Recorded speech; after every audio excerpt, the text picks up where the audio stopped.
بسم اللہ الرحمن الرحیم۔ ہر نبی کو اس کے دور کے مطابق ایک معجزہ دیا گیا۔ یہاں میں کچھ انبیاء کے معجزات کا ذکر کروں گی۔ ویڈیو پسند آئے تو میرے چینل کو سبسکرائب کیجیے گا، ویڈیو کو لائک اینڈ شیئر کیجیے گا، بیل آئیکن کو ضرور پریس کر دیجیے گا تاکہ میری ہر نئی آنے والی ویڈیو آپ تک پہنچ جائے۔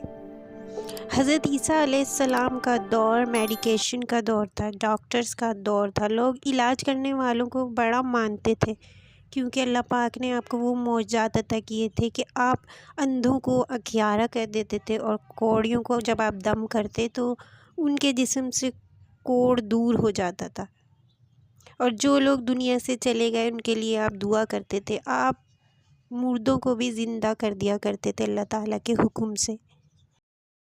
حضرت موسیٰ علیہ السلام کا دور تھا، جادوگروں کا دور تھا۔ آپ کو عصا مبارک کا معجزہ عطا کیا گیا۔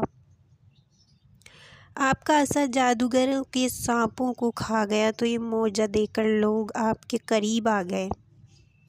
اور حضرت صالح علیہ السلام کا دور تھا کہ اس وقت لوگ پہاڑوں کو تراش لیتے تھے، تو لوگوں نے کہا کہ حضرت ہم آپ کو جب اللہ کا نبی مانیں گے جب آپ پہاڑوں سے اونٹنی نکال کر دکھائیں۔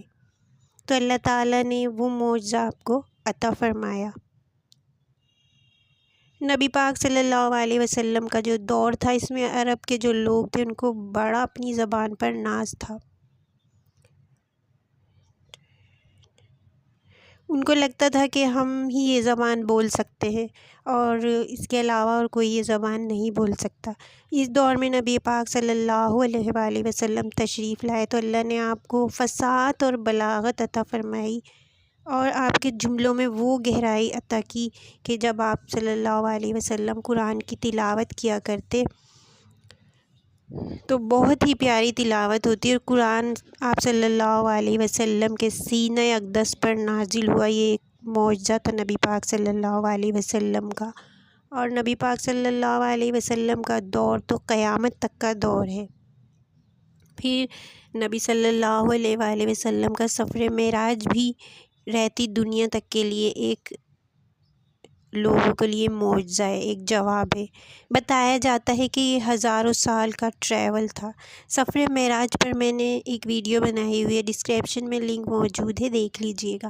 تمام انبیاء کے معجزات ان کی ذات کے ساتھ تھے، لیکن آپ صلی اللہ علیہ وسلم کا قرآن کریم، اور یہ قیامت تک موجود رہے گا۔